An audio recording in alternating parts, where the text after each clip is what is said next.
If you are trying to get to $10,000 per month as an entrepreneur, this video is for you. Now, today we're going on to the second series of the richest man in Babylon.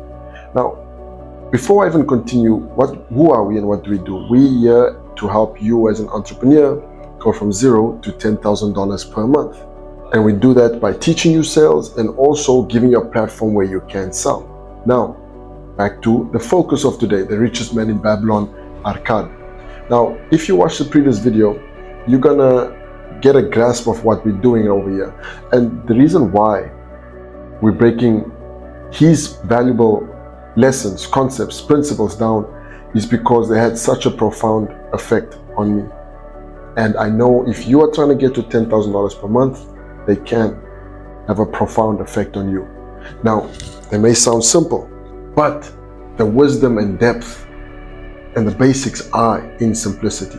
So with that being said, let's go into lesson number 2 from Arcad, the richest man in Babylon. Now, if you don't know who the richest man in Babylon is, it's coming directly from this book.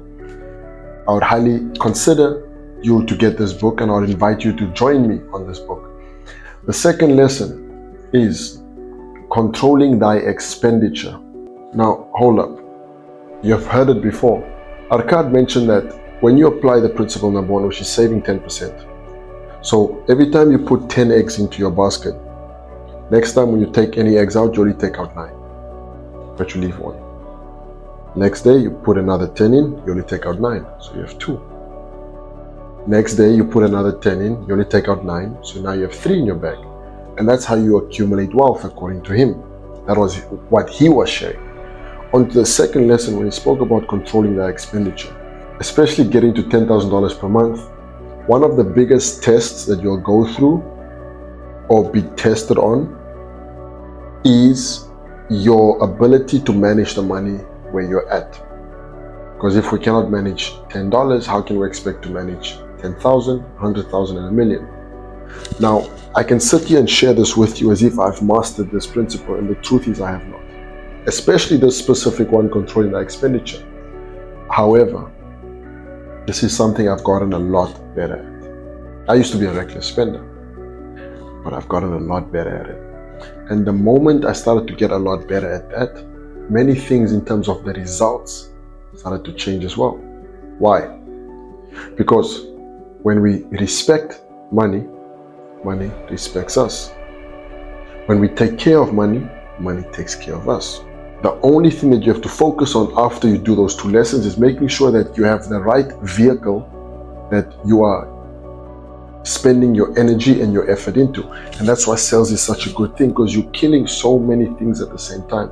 You're knocking off so many things off the table at the same time. You're learning the skill of sales, you're selling, and at the same time, you are gaining the most valuable skill as an entrepreneur, which means that AKA you're going through entrepreneurship school. You're going through businessman, businesswoman school by just doing sales first. If you choose to be a sales rep, you don't have to do it for 5, 10 years. You can just choose to do it for 1 year. Some of you might push 2 years, but 1 year is enough for you to get an understanding of the skill itself. You can go longer if you want, but after 1 year, you can take that and now move into business and actually being a business owner. However, if you're new to entrepreneurship, I would highly suggest you start with sales job at least for 1 year, a commission-based sales job, and learn the skill. Back to the book. The most important thing I want to share with you from this book, in addition to everything that I spoke of right now, is this. And I also have to make sure I pull it up. Is that there's a difference between living below our means and living within our means. When we live within our means, it's almost as if income in, same amount is expense out, which means that the money we're coming in, we're spending the exact same. But when we say living below our means, it means the same thing as the eggs.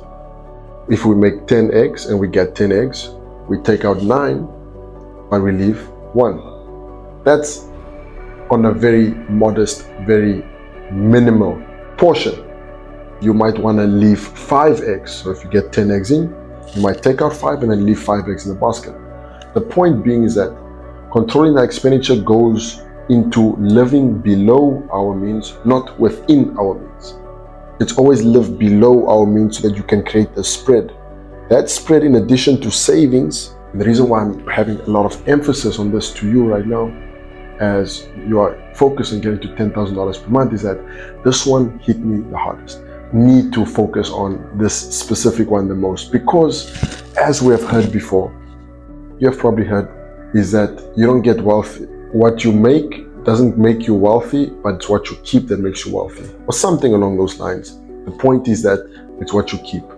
And that's something that I continuously focus on, and I think will be something that we will always focus on for the rest of our lives, because it's very tempting to spending without thinking.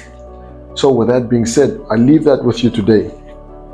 We're going through the series of this book. There are 7 valuable lessons that we're sharing with you. Today's lesson number 2, which is controlling thy expenses and living below our means, not within our means.